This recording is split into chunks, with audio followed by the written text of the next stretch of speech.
عالمی دنیا کی ہم بات کر رہے ہیں، انہیں نظر نہیں آتا یا وہ دیکھ کر آنکھیں بند کر لیتے ہیں اور کہہ دیا جاتا ہے کہ یہ بھارت کا اندرونی معاملہ ہے.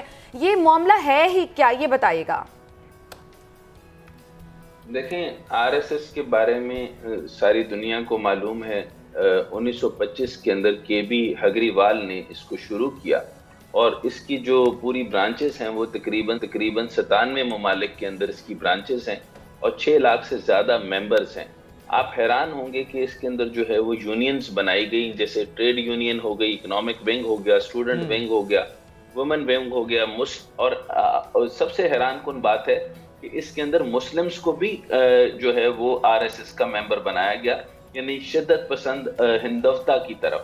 یہ ہندوتا موومنٹ تھی جس کو بناتے بناتے یہاں تک پہنچا کہ ایک وقت آیا تھا جب سارے کے سارے جو ہے ان کو قید میں ڈالنا پڑا تو صرف ایک چائے والا رہ گیا جس کو کہا کہ تم باہر ہو لیکن ہندوتا کی سوچ تمہیں پتہ ہے، نظریات پتہ ہیں، یعنی شدت پسند ہندو مذہبی ریاست. ہندو مذہبی ریاست کا خواب آر ایس ایس نے دیکھا اور آج جو ہے وہ مودی کی صورت کے اندر وہ مکمل طور پہ ہو گیا.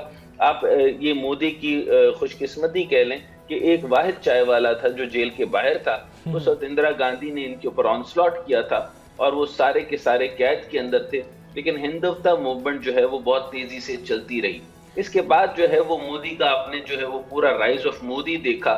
2004 کے اندر تو میں بعد میں بات کروں گا جب جو ہے وہ امریکہ کے اوپر اس کے اوپر پابندی بھی لگائی گئی تھی اور کہا کہ وہ 2005 میں کہ اس کو امریکہ کے اندر نہ آنے دیا جائے. اوباما نے بھی اس کے اوپر سٹیٹمنٹس دی. لیکن میں آپ کو تھوڑی سی ان کی منافقت بتاتا چلوں کہ پوری دنیا کے اندر اس ٹائم پہ سب سے بڑا پارٹنر اگر امریکہ کا کوئی ہے تو وہ انڈیا ہے. سب سے بڑی جو آئی ٹی ایکسپورٹس جو جاتی ہیں وہ انڈیا کی امریکہ میں جاتی ہیں. رشیا سے سب سے زیادہ تیل جو روٹ ہو کر جاتا ہے وہ یورپ میں رشیا کے تھرو یعنی وایا بھارت جاتا ہے. تو یہاں سے یہ سب باتیں مزاحیہ ہیں اور ساری کی ساری تماشے ہیں پوری دنیا کے اندر. لیکن ڈاکٹر صاحب سر سوال یہ ہے کہ پھر یہ جو یو این او ہے، یونائٹڈ نیشنز ہیں، یہ کس مرض کی دوا ہیں؟ ہم اکثر دیکھتے ہیں کہ ادھر پاکستان میں اندر کچھ چڑیا بھی پر مار دے، کچھ ایسا ہو تو پوری دنیا میں بڑی انسانی حقوق کی تنظیمیں الرٹ ہو جاتی ہیں، جیسے پتہ نہیں پاکستان میں کیا ہو گیا ہے یا کسی بھی مسلم کنٹری میں. بھارت میں اتنے بڑے پیمانے پر مظالم ہیں، مائنورٹیز وہاں پر محفوظ نہیں ہیں، تو سر پھر تو یہ بہت بڑا کوسچن مارک ہے. آخر پھر لگام کون دے گا؟ یعنی کہ اگر آپ اکنومیکلی سٹرونگ ہے اس کا مطلب ہے you have licence to kill. جی میں یہی عرض کرنے لگا ہوں کہ یہ جب سیکولر کی بات کی تھی، جب آپ دیکھیں نا کہ وہاں سے یہ ملیشیا تھا، یہی آر ایس ایس کے ہی ایک نوجوان تھا جس نے گاندھی کو پہلی دفعہ سہتا کے اوپر مارا تھا.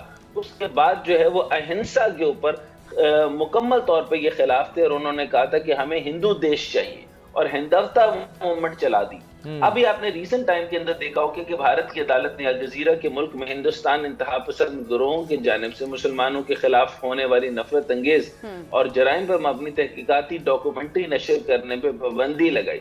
جون میں شمالی ریاست الہ آباد میں ہائی کورٹ نے بدوہا میں قائم جو ہے میڈیا نیٹ ورک الجزیرہ کی ڈاکومنٹری کا نام تھا. اچھا پروفیسر صاحب، ہریانہ میں اس وقت سچویشن بڑی مشکل ہے. ایک مقبوضہ کشمیر میں جو ایک حالات ہیں وہ اس وقت ہریانہ میں ہیں. مسجد شہید کر دی جاتی ہے، امام شہید کر دیے جاتے ہیں، لیکن یہاں پر یہ ہمیں ضرور اس پر غور کرنا چاہیے کہ جیسے ہی الیکشن قریب آتے ہیں تو یہ فسادات زور پکڑ جاتے ہیں. تو کیا ہم یہ کہہ سکتے ہیں کہ جیسے پچھلا الیکشن مودی نے جیتا، اس طرح کا نظریہ پروموٹ کر کے ابھی بھی دوبارہ ان کا یہ جو تدبیر ہے یہ کام کر سکتی ہے یا پھر الٹی پڑ جائے گی؟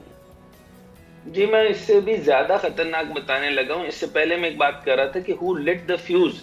یہ جو مووی جب چلی تو اس کو بین کروا دیا گیا الجزیرہ کی طرف سے جب یہ ڈاکومنٹری لانچ کی گئی. اور دوسری بات یہ سمجھ لیں کہ یہ جو سیاست ہے ہندوتا موومنٹ کے بغیر نہیں چل سکتی. مودی جو ہے وہ بے شک اگلی بار وزیر اعظم نہ بنے، لیکن آپ کو میں یہ بات بھی بتاتا چلوں کہ آپ کو اس ٹائم پر پوری دنیا میں میسمرائز کر رکھا ہے کیجریوال نے.